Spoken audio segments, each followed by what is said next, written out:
गौंड जनजाति की वीरांगना जिसने 3 बार अकबर की सेना के छक्के छुड़ा दिए, जिसने मालवा के शासक बाज बहादुर को 17 बार परास्त किया, नारी सम्मान के लिए खुद की बलिदान देने से पीछे नहीं हटे।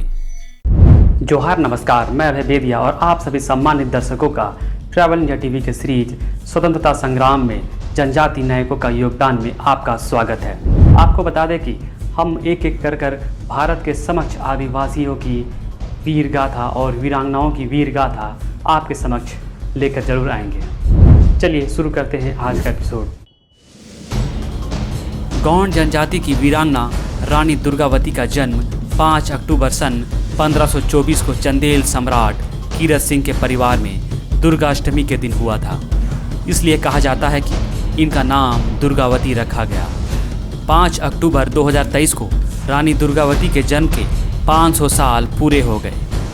इनका जन्म चंदेल राजवंश के कलिंजर किले में हुआ, जो उत्तर भारत के उत्तर प्रदेश राज्य के बांदा जिले में स्थित मध्यकालीन भारत के सबसे अभेद्य किलों में से एक था।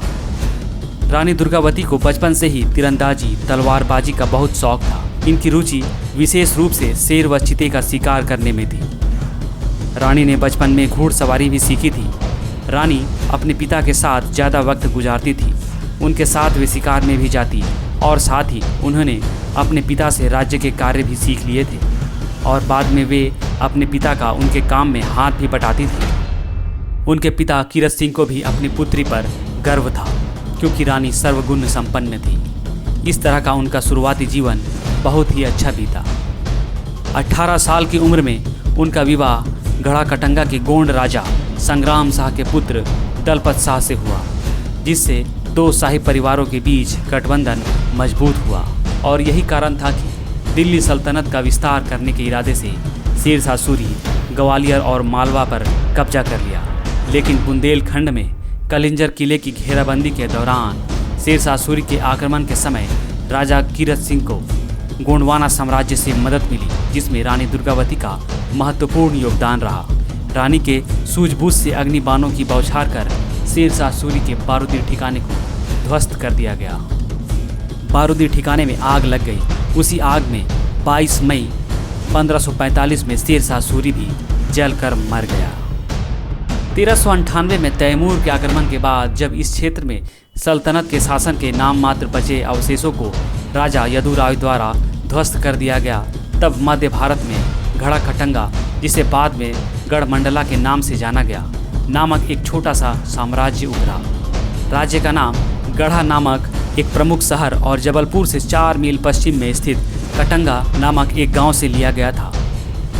संग्राम शाह के शासनकाल के दौरान विकसित हुआ यह राज्य वर्तमान मध्य प्रदेश के मंडला, जबलपुर, नरसिंहपुर, होशंगाबाद, भोपाल, सागर और दमोह जिले और छत्तीसगढ़ के कुछ क्षेत्रों में फैला हुआ है।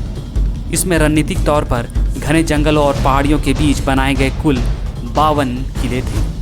दुर्भाग्यवश रानी दुर्गावती और राजा दलपत शाह के विवाह के 4 वर्ष बाद ही राजा दलपत शाह का अनजान बीमारी के कारण उनका निधन हो गया। उस समय दुर्गावती की गोद में उनका पुत्र वीर नारायण केवल 3 वर्ष का ही था। सभी चिंतित थे कि राजा दलपत शाह के निधन के बाद गोंडवाना साम्राज्य का क्या होगा, अगला उत्तराधिकारी कौन बनेगा। रानी दुर्गावती ने सूझबूझ से काम लिया और अपने 3 वर्षीय पुत्र वीर नारायण का राज्याभिषेक किया। अपने 3 वर्षीय पुत्र को राजगद्दी में बिठाकर गोंडवाना साम्राज्य का बागडोर अपने हाथों में ले लिया।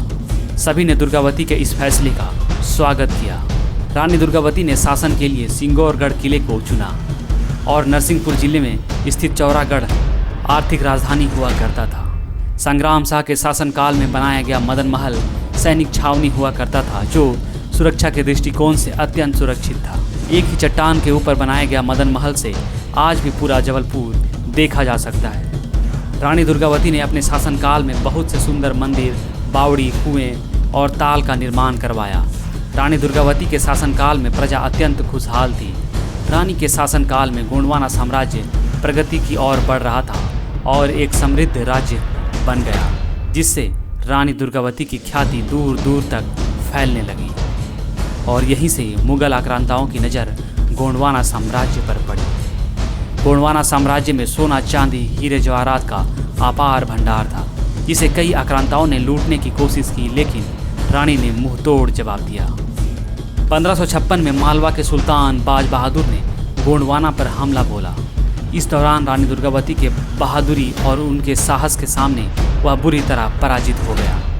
मालवा के शासक बाज बहादुर ने गोंडवाना साम्राज्य पर लगभग 17 बार आक्रमण किया, परंतु हर बार बाज बहादुर को अपने मुंह की खानी पड़ी। 17 बार हार का सामना करना पड़ा और आखिर में बाज बहादुर अकबर से जाकर मिल गया और 1562 में अकबर ने मालवा को मुगल साम्राज्य में मिला लिया। वहीं रीवा पर आसफ खान का कब्जा हो गया। रीवा और मालवा दोनों गोंडवाना की सीमाएं को छूती थी, जिसके कारण मुगलों के निशाने पर गोंडवाना भी आया।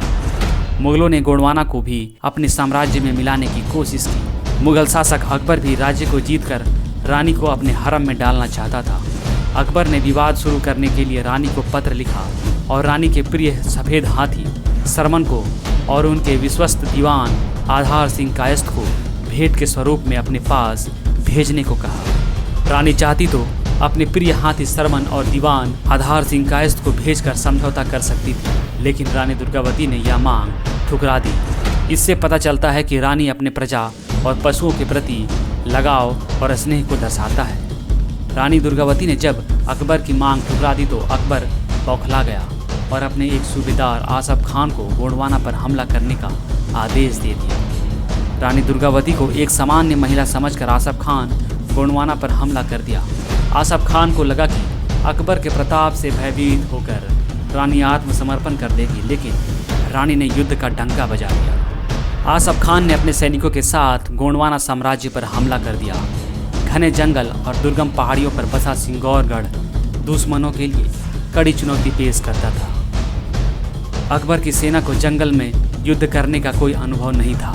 वहीं रानी की सेना गुरिल्ला युद्ध में निपुण थे, जिनके सामने आसफ खान और अकबर की सेना को हार का सामना करना पड़ा और अपनी जान बचाकर भाग गए। कहते हैं ऐसे ही और 2 बार आसफ खान और अकबर की सेना को मुंह की खानी पड़ी, लेकिन अफसोस अखंड भारत का इतिहास रहा है कि अपना ही कोई धोखा दे जाता है, और वही हुआ। पदन सिंह रानी दुर्गावती की सेना का एक सिपाही जिसने आसफ खान से हाथ मिला लिया और किले की अंदरूनी जानकारी आसफ खान को दे दिया, जो आसफ खान के लिए मील का पत्थर साबित हुआ।